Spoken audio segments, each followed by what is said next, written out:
My name is Lily Carter, and I'm about to tell you how a crumbling house in Montana made me $12 million richer than my golden child sister.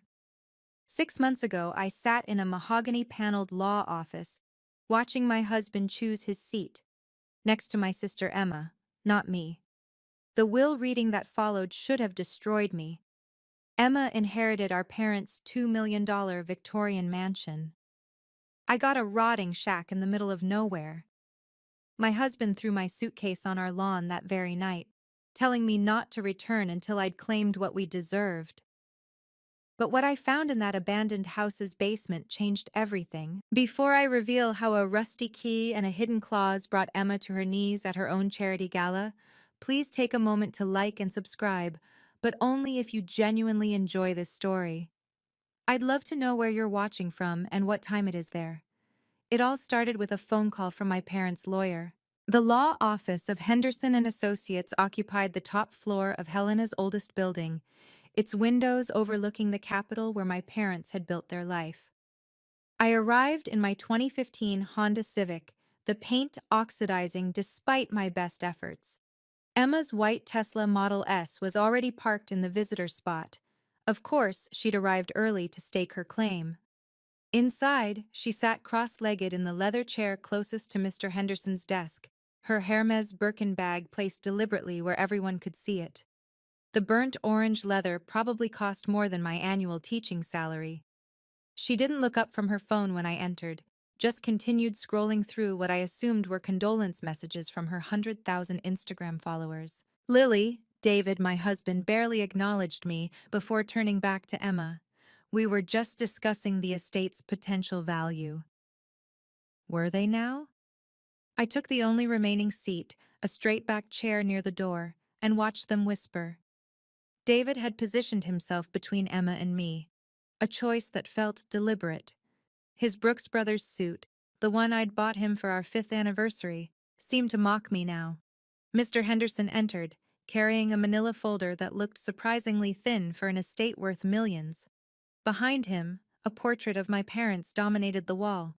Mom in her teaching awards, Dad with his geological survey equipment. They'd been killed in a car accident 3 months ago, returning from their cabin in Whitefish. Shall we begin? Henderson's eyes lingered on me with something I couldn't quite place. Sympathy? Or was it anticipation? Emma finally looked up, her professionally sculpted eyebrows arching. Let's get this over with. Some of us have actual responsibilities. Right. Her influencer career was clearly more demanding than teaching art to underprivileged teenagers. 3 months. That's all it had been since the accident, though it felt like a lifetime. While Emma had immediately posted a black and white photo of herself at their grave, garnering over 100,000 likes and a flood of sympathy, I'd been the one sorting through their belongings, choosing hymns for the service, writing thank you cards to the colleagues from Dad's geology firm who'd attended. Your parents were so proud of Emma's success, our aunt had said at the funeral, squeezing my sister's manicured hand. 100,000 followers. Robert always showed me her posts. What she didn't mention was that I'd been the one sitting with Mom through her chemotherapy 5 years ago, driving her to appointments while Emma was building her brand in Los Angeles. Or that Dad had called me every Sunday to discuss his latest mineral surveys, his voice lighting up when I asked questions about copper veins and geological formations. David had complained about those calls. Your father's obsession with rocks is exhausting, he'd said more than once. Thank God Emma got the business sense in the family. The business sense. That's what he called Emma's ability to monetize our mother's death, with a sponsored post about grief, featuring a luxury watch brand, no less. Meanwhile, I'd taken unpaid leave from teaching to handle the estate paperwork, the funeral arrangements, the 1,000 small decisions that death demands. The house in Whitefish is worthless, David had insisted when we'd first heard about it. Probably some shack your dad bought on a whim. Emma will get the Victorian for sure. She's the one who deserves it. Deserves. That word had lodged in my chest like shrapnel. What did any of us deserve? Emma, who'd visited our parents twice in the last 5 years? David, who'd rolled his eyes through every family dinner? Or me, The daughter who'd stayed close, who'd listened, who'd cared? Mr. Henderson cleared his throat, pulling me back to the present. Before we begin, I should mention that your parents updated their will just 6 months ago. Emma's head snapped up. David leaned forward, and that look in Henderson's eyes intensified. Let's start with the tangible assets, Henderson said, spreading photos across his desk. The first showed my parents' Victorian mansion, 6 bedrooms, wraparound porch, views of Prickly Pear Lake. The crown jewel of Helena's historic district, worth at least $2 million in today's market. The second photo was blurry, taken from a distance. A wooden structure, barely visible through overgrown pines. The property at 48 Mountain Ridge Road, Whitefish, Henderson said carefully, approximately 100 miles from the nearest town center. Emma laughed, a crystalline sound that filled the room. God, that place. Dad bought it 20 years ago, didn't he? Some failed investment? It's been in the family since 2004, Henderson confirmed. David pulled up Google Maps on his phone, zooming in. There's nothing there. It's literally in the middle of nowhere. He showed the screen to Emma, not me. The road isn't even paved for the last 10 miles. Emma fingered the Tiffany necklace at her throat, Mom's anniversary gift from Dad, somehow already transferred to her possession. Well, we all know who's getting what. Mom always said I had the eye for real estate. Real estate. Is that what she called the Victorian, where she'd hosted exactly one sponsored dinner party, using our mother's Waterford crystal for content? I touched the simple silver band on my right hand, Grandma's ring, the only jewelry Mom had left specifically to me before the accident. It felt warm against my skin, a small comfort in this cold room. Henderson's assistant entered with a tea service, and I noticed how his hands trembled slightly as he poured. Was he nervous? The lawyer kept glancing at me with that strange expression, like he was waiting for something. Shall I read the will now? He asked, and everyone nodded. Everyone except me. I was watching his hands as he opened the folder, noting how he'd placed a second, sealed envelope beneath the main document. I, Robert Carter, and I, Margaret Carter, being of sound mind and body, do hereby bequeath our earthly possessions as follows. Henderson's voice was steady, professional. To our daughter Emma Catherine Carter Whitfield, we leave the family home at 1420 Mansion Avenue, Helena, Montana, including all furnishings and contents therein. Emma's smile could have powered the city. She actually applauded, her wedding ring catching the light, a 3-carat diamond that had somehow upgraded from the modest stone I'd seen at her wedding. To our daughter Lily Marie Carter, we leave the property at 48 Mountain Ridge Road, Whitefish, Montana, and all structures and contents therein. Silence. Then David shot to his feet. This is insulting. His face flushed red. Lily devoted everything to them, and they leave her some shack? It's quite clear, Henderson said mildly. There are also some personal effects. Personal effects? Emma laughed again, this time with an edge. Oh, Lily, I'm so sorry. But honestly, Mom and Dad knew who could handle real responsibility, who could maintain their legacy. She turned to our assembled relatives, 5 cousins who'd come to witness the reading. It's not personal, it's practical. Practical. There it was. The family consensus already forming. Poor Lily, the teacher who couldn't even manage her own husband, inheriting a ruin while successful Emma got the mansion. There's more to the will, Henderson continued, but Emma waved him off. What more could there be? Lily, listen, I'll give you $50,000 from the house sale. Call it a sister's gift. You can use it to fix up that shack or whatever. But the lawyer wasn't finished reading. His eyes met mine as he quietly slid the sealed envelope across the desk to me. There's also this, Mrs. Carter, to be opened only at the property. My fingers closed around it.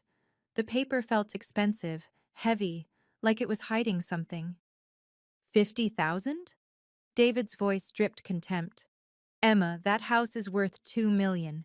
Don't insult us with charity. Charity? Emma's perfectly shaped eyebrows rose. I'm being generous. That whitefish property is probably worth less than my car. Our cousin Patricia leaned over to whisper to her husband, loud enough for everyone to hear. I always wondered why Lily didn't push herself more. Teaching high school art. She trailed off, shaking her head. We should contest this, David announced, pulling out his phone. I'll call my lawyer right now. This is clearly undue influence or diminished capacity. Your parents were completely sound when they updated their will, Henderson said firmly. I have the medical evaluations if you'd like to see them. Emma stood, smoothing her designer dress. David's right about one thing, though. This does seem unfair. Lily was always there for them. She paused, letting the words hang. But being there and being capable of managing an estate are different things, aren't they?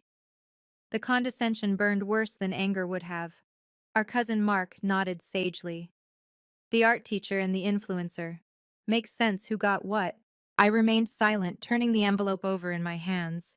It had weight to it, something besides paper inside. David snatched it from me. What's this about? Another humiliation?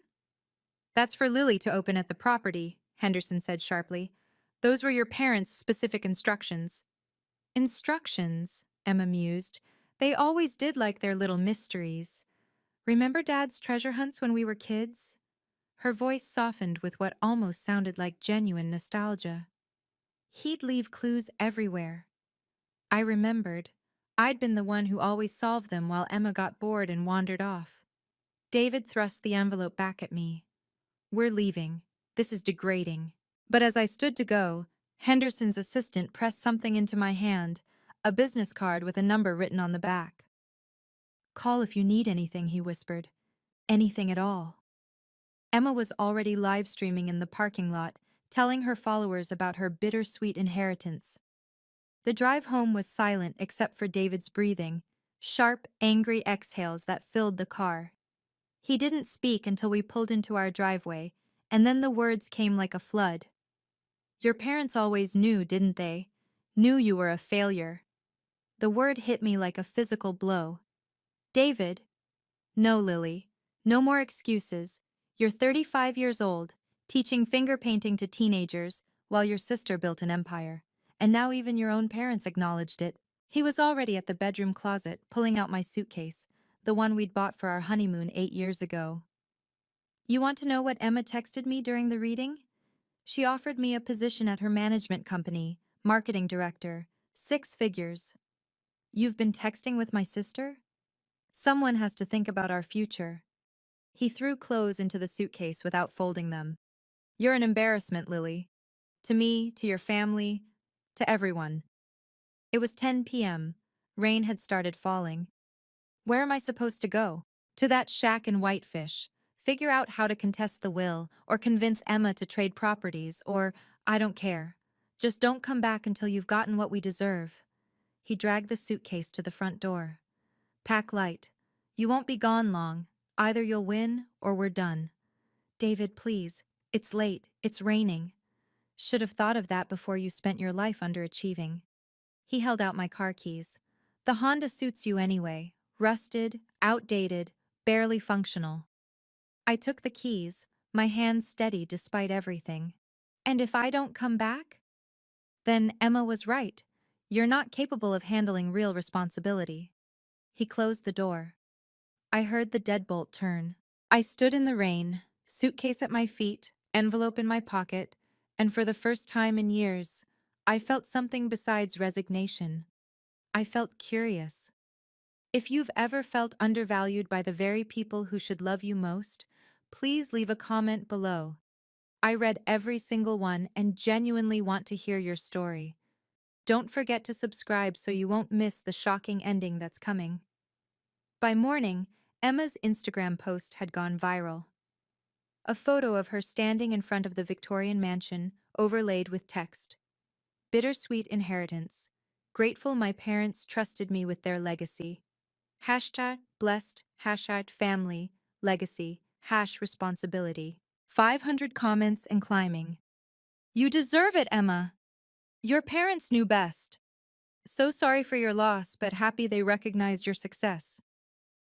Someone had tagged me. The replies under my name were worse than the post itself. Feel bad for the sister. Teaching doesn't pay, I guess. This is why you need to think bigger, ladies. I sat in my car in the school parking lot, reading each comment while rain drummed on the windshield. My phone buzzed. The principal. Lily, perhaps you should take some time off. The situation with your family is, well, it's becoming a distraction. Parents are asking questions. Parents asking questions. About why the art teacher got disinherited while her influencer sister got millions. Take the rest of the semester, she continued.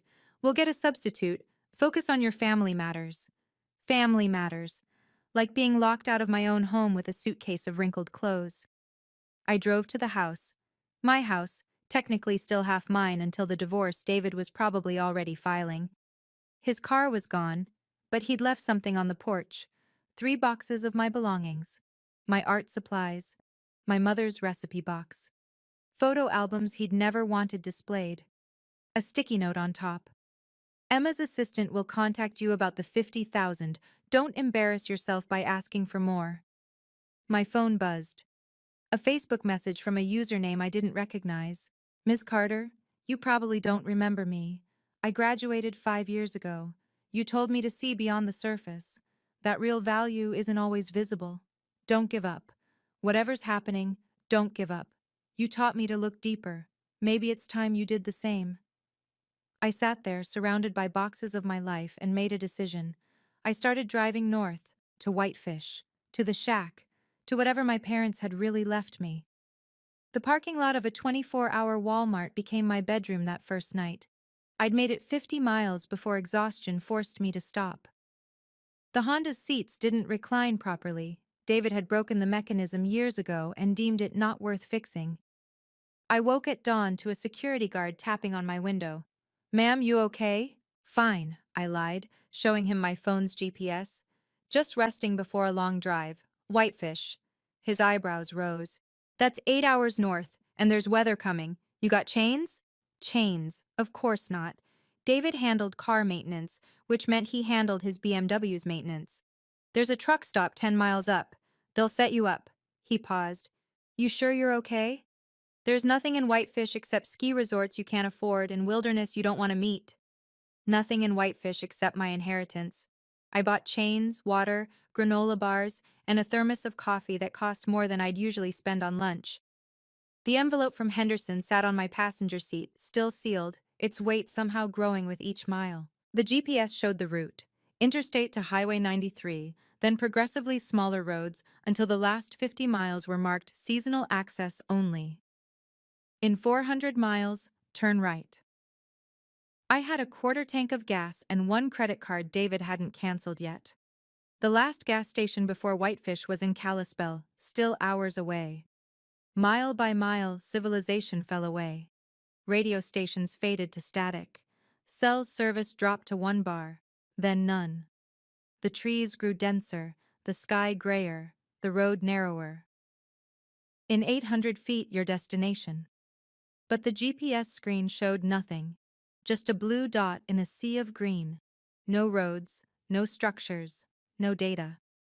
Arrived at destination, GPS signal lost. I looked up at the rusted mailbox barely visible through the pines. Number 48, hanging by 1 screw. I was here. The driveway was more suggestion than road.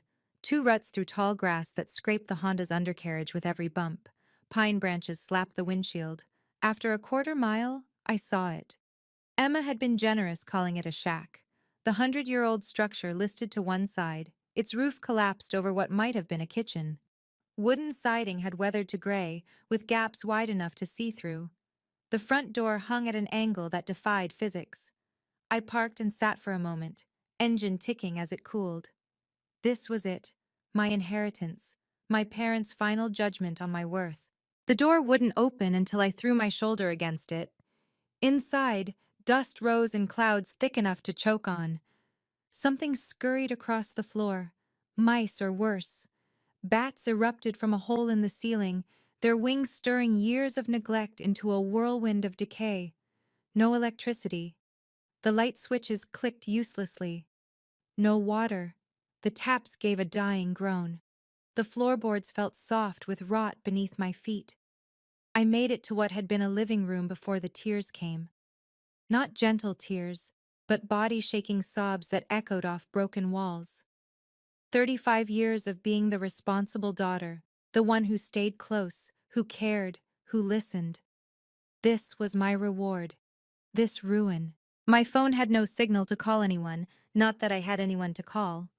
David was probably already in Emma's guest room, planning his new six-figure life. Emma was posting about sustainable grieving or whatever sold this week. But as I wiped my eyes, I noticed something odd in the dust. Footprints, recent ones, leading to a corner where the floor looked different. Newer wood, carefully fitted. Someone had been here. Recently. Why would anyone come to this forgotten place? The envelope. I'd forgotten about it in my misery. I tore it open with shaking hands, and something heavy fell out. An antique copper key, green with patina. Inside, a single sheet of paper in my father's precise handwriting. Lily, my observant daughter. The real treasure requires vision, the kind you've always had. Look where others wouldn't bother.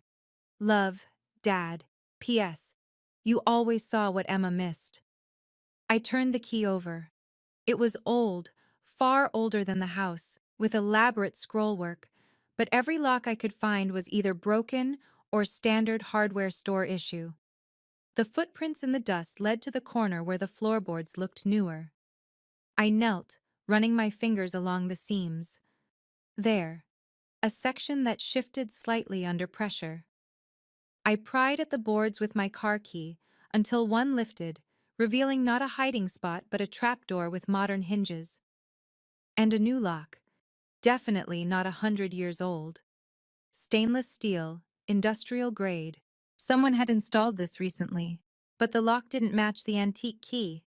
I searched for another hour, checking every wall, every remaining cabinet.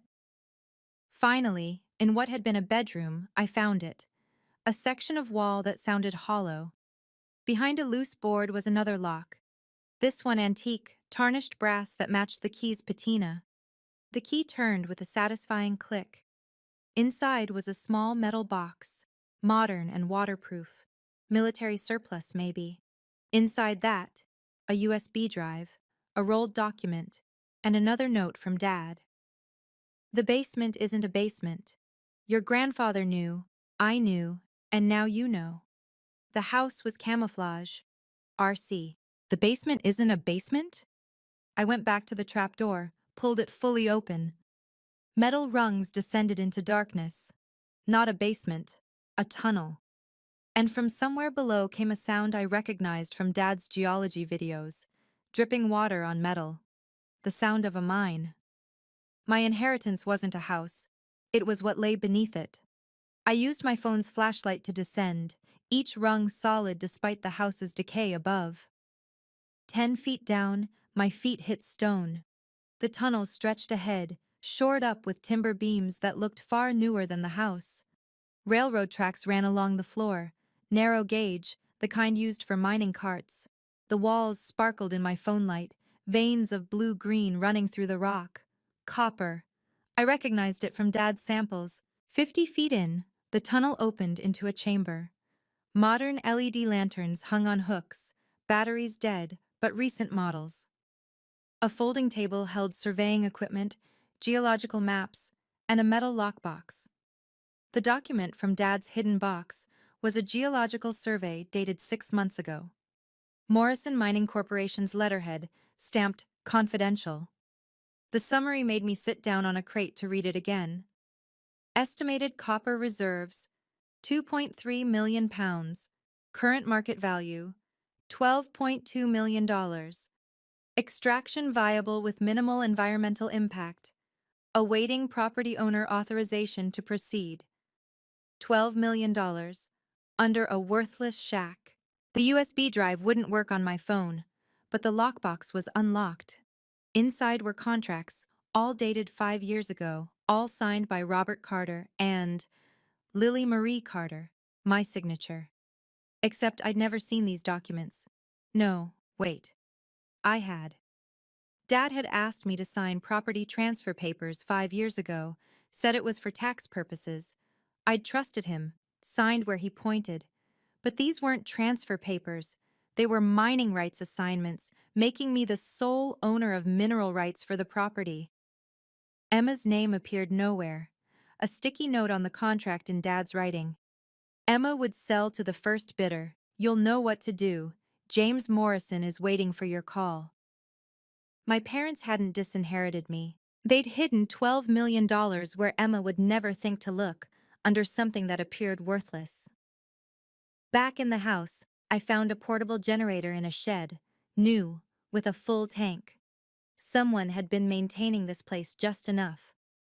The USB drive booted up on my laptop, and my parents appeared on screen. They were sitting in this very room, but it looked different. Cleaner. Loved.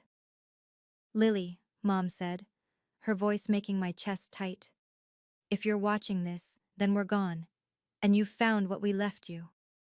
Dad picked up the story.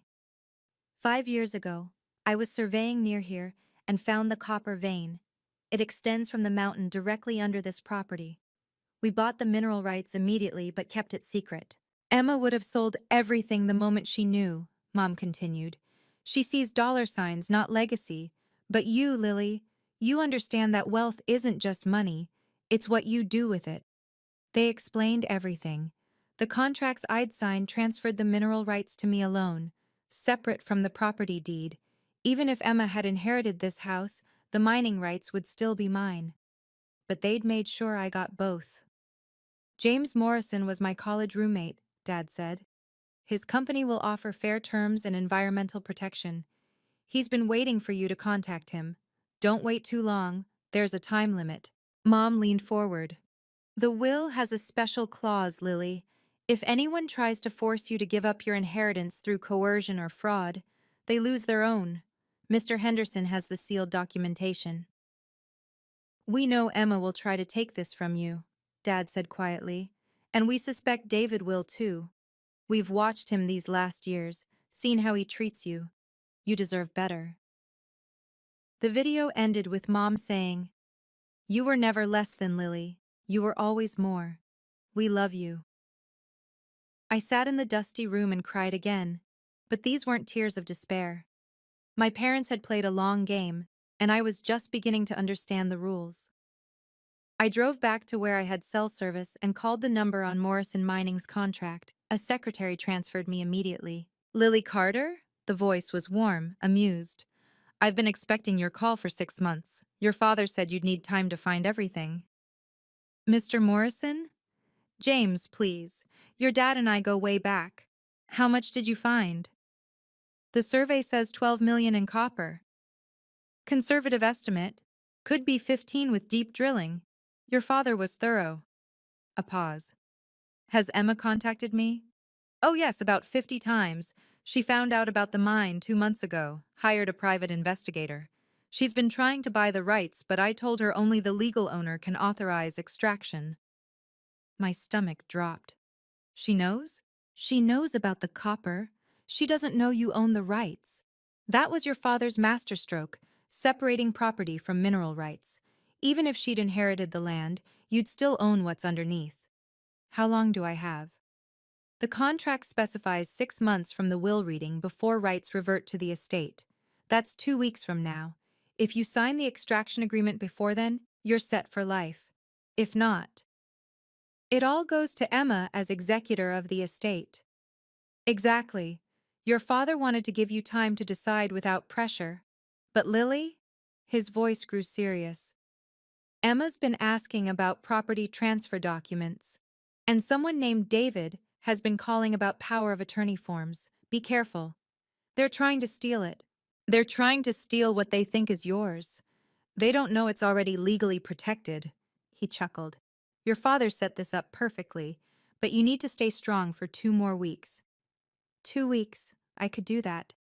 James, why did my father trust you with this? Because I offered him partnership terms, not a buyout. He wanted the mine to benefit the community, not just make someone rich. I assume you feel the same? I did. Henderson's email came that night with attachments that made my blood run cold. Ms. Carter, I'm obligated to inform you that your sister has filed to contest the will on grounds of undue influence. Additionally, your husband has submitted paperwork claiming power of attorney over your affairs, citing mental distress. I've rejected both, but they'll likely try again. There's something else you should see.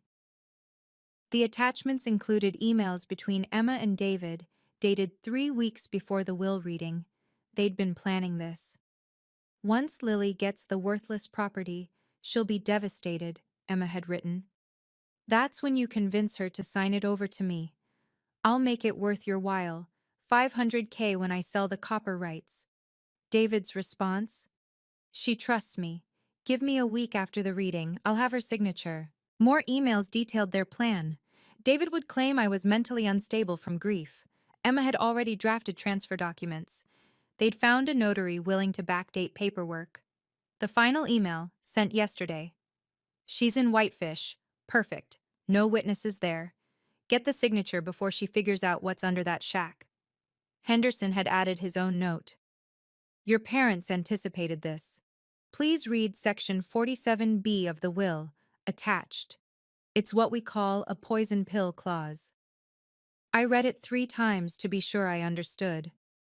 If any beneficiary attempted to obtain another's inheritance through fraud, coercion, undue influence, or deliberate deception, they would forfeit their own inheritance entirely. The forfeited assets would transfer to the wronged party, Emma's mansion. If she tried to steal my inheritance, and I could prove it, she'd lose everything. Henderson's email continued. I've been documenting every attempt they've made. Your parents asked me to protect you, but the final move must be yours. Emma is hosting a charity gala in 10 days. I believe that would be an appropriate venue for reading the full will, including Section 47B, if you're interested. A public reading, with witnesses. I looked at the emails again, then at the mining contracts. My parents hadn't just protected me, they'd set a trap, and Emma was about to walk right into it. I spent the next week gathering evidence. Screenshots of every email, recordings of David's voicemails demanding I sign the papers Emma sent, photos of the forged documents they'd tried to file. Henderson helped, sending notarized copies of each fraudulent attempt. Your parents' instructions were very specific, he said during one call. They knew their daughters well. The charity gala invitation came via Emma's assistant. Emma Carter Whitfield requests your presence at the Helping Hands Youth Arts Benefit. Your attendance as a family member would mean so much during this difficult time. Youth Arts. The irony wasn't lost on me. I'd been teaching art to underprivileged youth for a decade, while Emma discovered charity was tax-deductible and photogenic. James Morrison confirmed he'd attend. Wouldn't miss it. I'll bring the extraction contracts and the updated survey showing 15 million in reserves. Your father would enjoy this. I drove back to Helena 3 days before the gala, staying in a motel under a fake name. David had been calling non-stop, alternating between threats and pleading. Emma's messages were sweeter poison. Lily, I know this is hard. Just sign the property over to me and I'll make sure you're taken care of. It's what Mom and Dad would want. What Mom and Dad wanted was documented in their video, their will, their careful planning. The morning of the gala, I put on my simple black dress, the one I'd worn to their funeral. No jewelry except Grandma's silver ring. I loaded my briefcase with everything. Contracts, emails, the will, the USB drive. Henderson would meet me there with the sealed documentation. James would bring the mining reports, and Emma would have 200 witnesses to her downfall. You always saw what Emma missed, Dad had written. Tonight, everyone would see it. The confrontation is about to begin. If you can guess what Lily's about to do at the gala, leave your prediction in the comments below. I'm genuinely curious if your instincts are right. And if this story reminds you of someone in your life who needs to hear it, please share. They might need this message. The Helena Country Club had been transformed into Emma's vision of charity: crystal chandeliers, champagne fountains, and a silent auction featuring vacations none of the youth we were supposedly helping could ever afford. Emma stood at the entrance in an Oscar de la Renta gown that cost more than my annual salary, greeting guests with practiced warmth. The moment she saw me, her smile froze. "Lily, I didn't think you'd come." "Wouldn't miss it." I held up my briefcase. "I brought some documents about Mom and Dad. Thought the guests might want to hear about their legacy." David appeared from behind a marble column, his face cycling through emotions: surprise, anger, then forced charm. "Lily, we need to talk." "We do, publicly." I moved past them into the ballroom. 200 of Helena's elite mingled over champagne and canapes. I recognized the mayor, 3 state senators, the university president. Emma had even invited journalists from the Helena Independent Record. Perfect. James Morrison stood near the stage, studying the auction items with amusement. He gave me the slightest nod.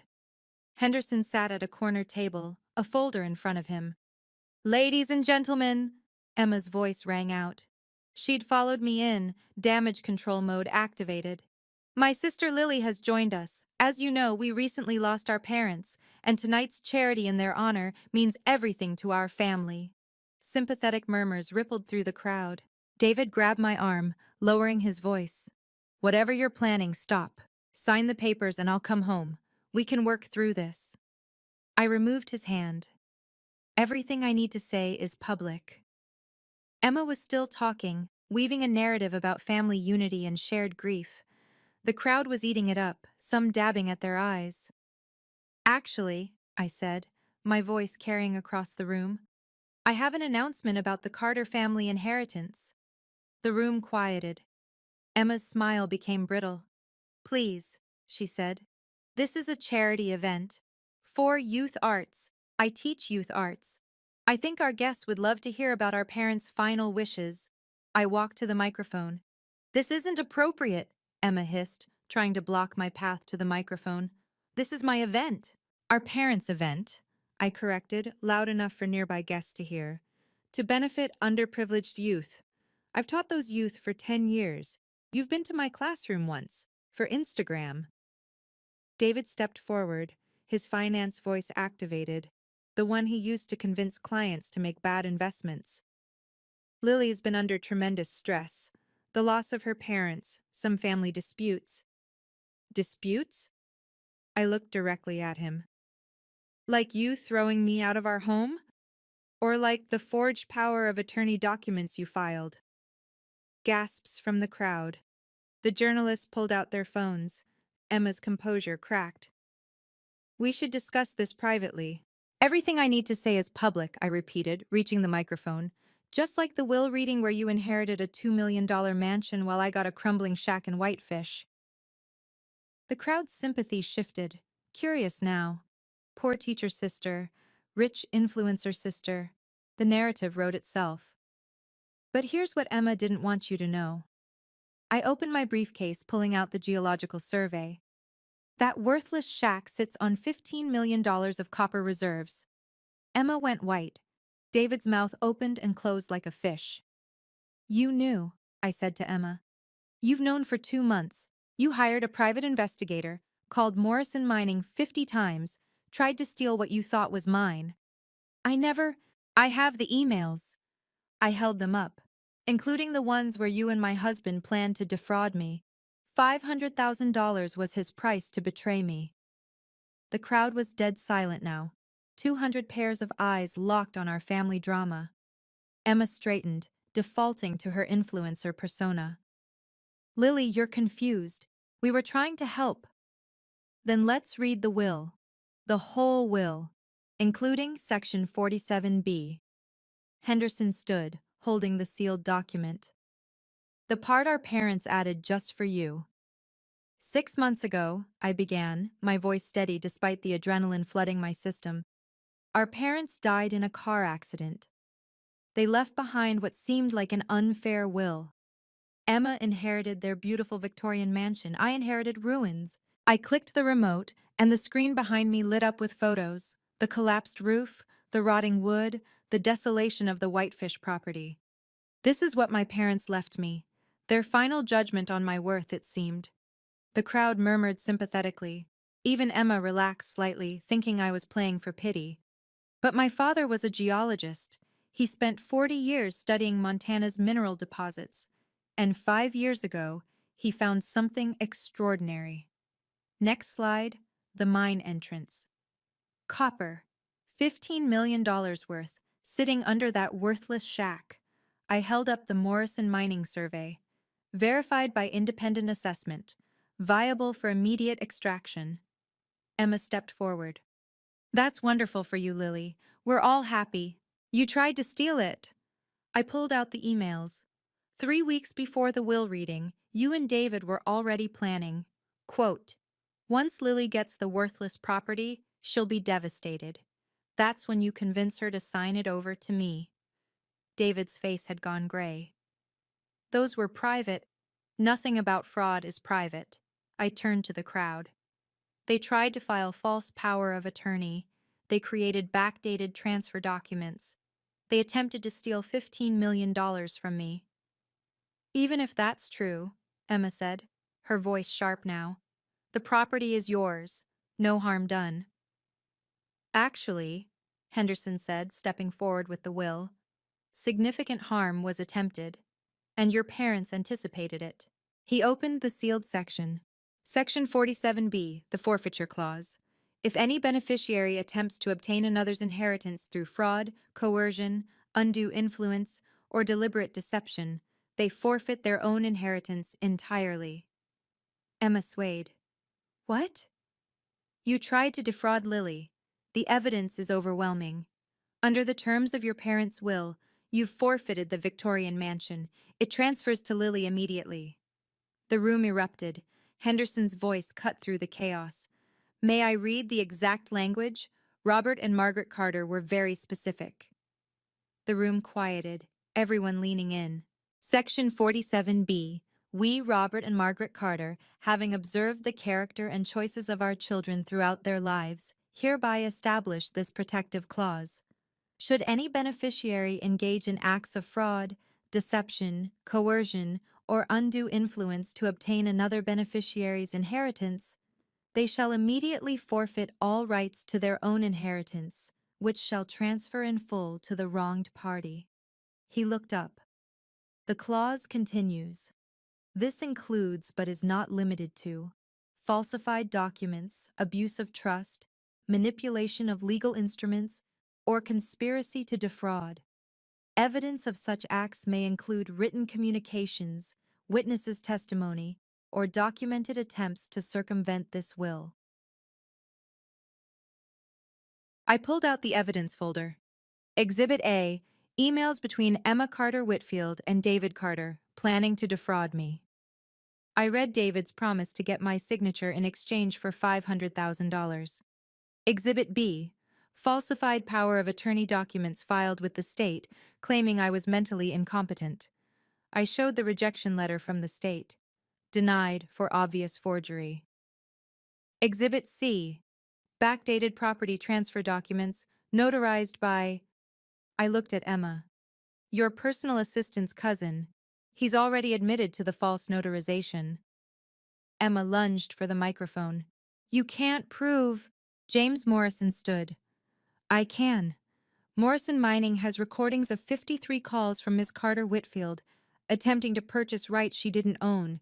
In 12 of those calls, she claimed to have power of attorney over her sister. That's fraud. The journalists were typing furiously. The mayor stepped back from Emma as if she were contagious. Henderson continued reading. The forfeiture is immediate and irrevocable. Furthermore, any co-conspirators in such fraud shall be liable for damages equal to the attempted theft. David stumbled backward. Damages? $15 million, Henderson confirmed. The value of what you attempted to steal. Your marital assets will be frozen pending litigation. I set down the final document. This is the divorce filing, submitted this morning with a claim for damages related to conspiracy to commit fraud. David, You wanted me to get what I deserved. I am. Emma's perfect composure finally shattered completely. Mom and Dad wouldn't do this to me. They did it for you, I said quietly, to teach you that actions have consequences. They loved you enough to let you fail. The screen behind me changed to show my parents' faces, frozen from their video message. Should we play their explanation? You can't do this! Emma's scream echoed through the ballroom. She grabbed for the microphone, her designer gown tearing as she lunged across the podium. This is my event, my inheritance, my life, my... Security moved forward, but I raised a hand to stop them. Let everyone see who she really was. I'm your sister! She was crying now, mascara streaming. How can you do this to me? The same way you did it to me. Deliberately. With planning. I kept my voice level. You had 2 months to leave my inheritance alone. Instead, you conspired to steal it. David tried to grab my arm. Lily, please. I'm your husband. 8 years. I handed him the divorce papers. Were 8 years worth 500,000? That's what Emma offered you to betray me. I turned to the crowd. He threw me out of our home with one suitcase, told me not to come back until I'd gotten what we deserved. We can work this out, he pleaded. I'll go to counseling. My lawyer will contact yours. I looked at him one last time. You chose your seat, David. Next to Emma, not me. Live with it. Emma had collapsed into a chair, her phone out, frantically scrolling through her accounts. My followers, they're leaving. Thousands of them. The comments. She looked up at me with genuine bewilderment. How could you destroy me like this? I didn't destroy you. I just refused to be destroyed by you. The crowd was backing away from both of them now, that particular social distance reserved for scandal. The mayor was already at the exit. The senators had disappeared. Henderson approached with official forms. Ms. Carter, these transfer documents require your signature. The Victorian mansion becomes yours immediately. I signed them in front of everyone. One more thing, I announced. The Victorian mansion will become an artist retreat for underprivileged youth. The mining profits will fund free art programs throughout Montana. My parents didn't leave me wealth to hoard. They left it to share. Standing ovation. It started with my former student in the back, spread through the teachers present, then the entire room. Except for Emma and David, standing alone in an empty circle of shame. There's one more thing, I said as the applause died down. Something I discovered in my parents' papers. Emma looked up, hope flickering in her eyes. Maybe there was some escape clause, some forgiveness built in. 5 years ago, when Dad discovered the copper deposits, he also discovered something else. Emma, you'd been slowly transferring money from Mom's account, small amounts but consistent, for your lifestyle brand. She went white. That's not... Mom knew. Dad knew. They could have prosecuted you. Instead, they built this lesson. I gestured to the will. They didn't disinherit you out of cruelty. They gave you exactly what you valued: surface beauty, immediate gratification, something to show off. And they gave me what I valued, something that required vision to see its worth. But they knew you'd try to take mine too, because taking what wasn't yours had become a pattern. The screen changed to show a bank statement. Small transfers, dozens of them, totaling nearly $100,000. They forgave you for this, I said. But they didn't forget. The will was their way of protecting both of us, me from your greed and you from yourself. Emma stood slowly, whatever remained of her dignity gathering around her like armor. I'll contest this. I'll fight. With what money? Henderson asked mildly. Your accounts are frozen pending the fraud investigation. Your husband just texted that he's filing for divorce. Apparently, he didn't know about your mother's money. And your influencer income? He checked his phone. You've lost 200,000 followers in the last hour. She looked around the room, searching for one sympathetic face, finding none. I'm your sister, she whispered to me. Yes, I agreed. And I'll always love you. But I won't enable you anymore. Mom and Dad's final gift to both of us was the truth. The next hour unfolded like dominoes falling. Emma was escorted out by security after she tried to assault Henderson. David ran after her, still begging, though whether he was begging her or me was unclear. The journalists surrounded me, but I kept my answer simple. My parents were teachers. This was their final lesson. How does it feel? One asked. To go from nothing to millions? I never had nothing. I had their trust. That was worth more than any mansion. Morrison approached with the mining contracts. Ready to sign? We can begin extraction next month, minimal environmental impact. Your father negotiated excellent terms, 70% to you, 30% to us. I signed. $15 million, just like that. My phone buzzed with notifications. Emma's Instagram was hemorrhaging followers by the minute. Someone had already created a hashtag, #GreedyGrifterGala. The video of her meltdown was trending. David's firm had sent an email. He'd been terminated, effective immediately. Conflict of interest and potential fraud were cited. Henderson handed me another document. Your parents left one more thing. A letter, to be opened after the clause was activated. I opened it there in front of everyone. Dearest Lily, if you're reading this, then Emma tried to take what was yours and you stood your ground. We're proud of you. We know this was hard. Choosing justice over peace always is. The house in Whitefish was where we fell in love 40 years ago. It was a ruin then, too, but we saw potential. Just like we saw potential in you. Emma got our beauty and charm, you got our depth and strength. One is easier to see, the other is infinitely more valuable. Build something beautiful, Lily, not for Instagram but for impact. All our love, Mom and Dad. I folded the letter carefully, tucked it into my pocket. Ms. Carter?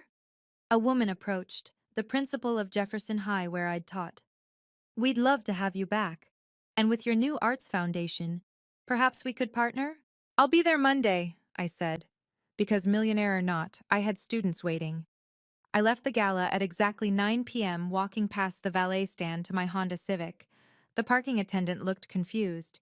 Ma'am, should I bring your newer vehicle? This one's perfect.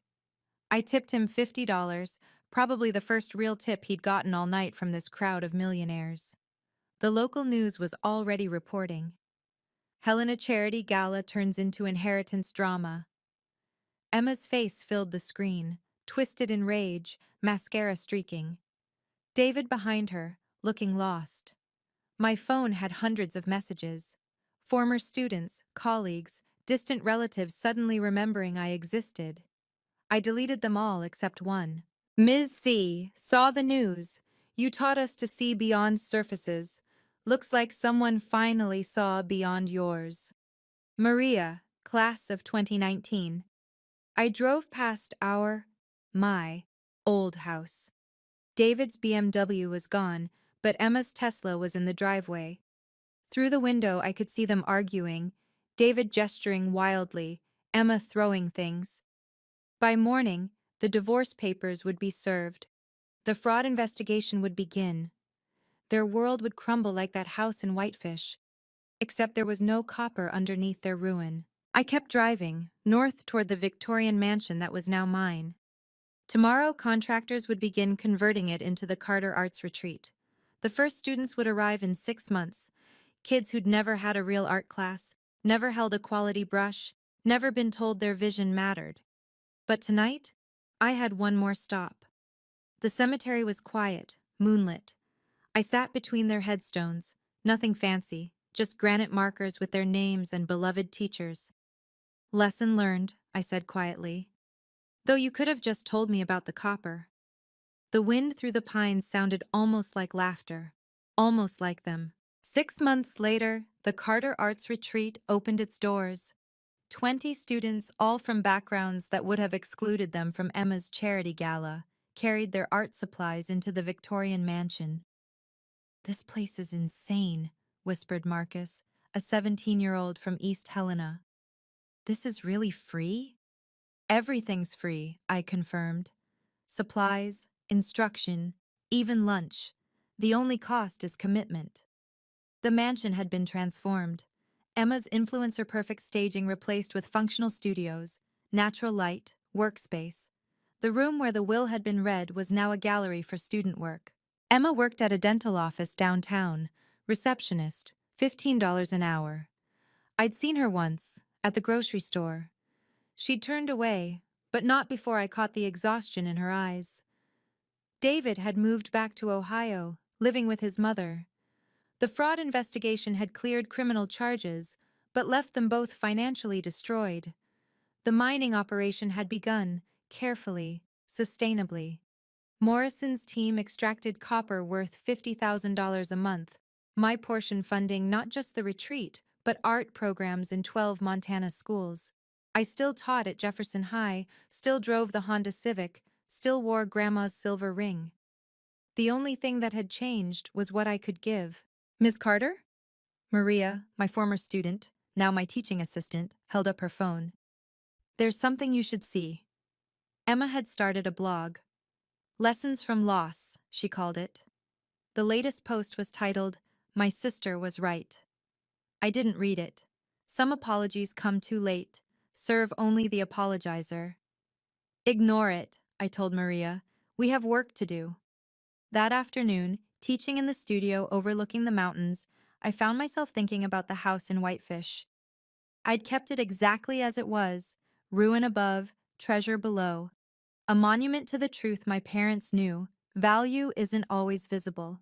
Sometimes the greatest fortunes look like nothing at all, until you learn to see. My parents didn't leave me an unfair inheritance.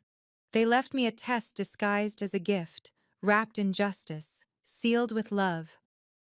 Emma got exactly what she thought she wanted, the beautiful surface, the Instagram perfect prize. I got what looked like nothing but held everything. The difference? She saw a ruin and felt cheated. I saw a ruin and got curious. Value isn't always visible. My father knew that, studying rocks that looked worthless until you understood their composition. My mother knew that, teaching teenagers everyone else had written off. They spent their lives looking deeper, and in death, they demanded the same from their daughters. Emma failed that test. She chose the easy path. Take what gleams, grab what others value, never question why something abandoned might be worth investigating. She inherited a mansion and lost it to greed. I inherited ruins and found $15 million, not in spite of the ruin, but because of it. The real inheritance wasn't the copper or the mansion or even the money. It was the lesson. When everyone sees worthless, look closer. When someone says you deserve less, ask why they're so sure. When life hands you ruins, check the basement. Sometimes parents who love you leave you less to teach you to build more. Sometimes the golden child gets the gold, while the forgotten child gets the mine. Sometimes justice comes not with fanfare, but with paperwork, not with violence, but with clauses written by parents who saw the ending before the story began. My students paint in a mansion their teacher inherited by seeing beauty where others saw shame. That's the only inheritance that matters. The eyes to see value where others see nothing, and the courage to wait for the truth to surface, even when it's buried under 100 years of dust. If this story reminded you that real value isn't always visible at first glance, please like and share it with someone who needs to hear this message. Subscribe to hear more stories about quiet justice being served. And if you have your own story about a hidden blessing that looked like a curse at first, I'd love to read it in the comments. What seemed unfair but turned out to be exactly what you needed? Thank you for reading Lily's story. Until next time, remember, sometimes the best inheritance is the one that teaches you to see.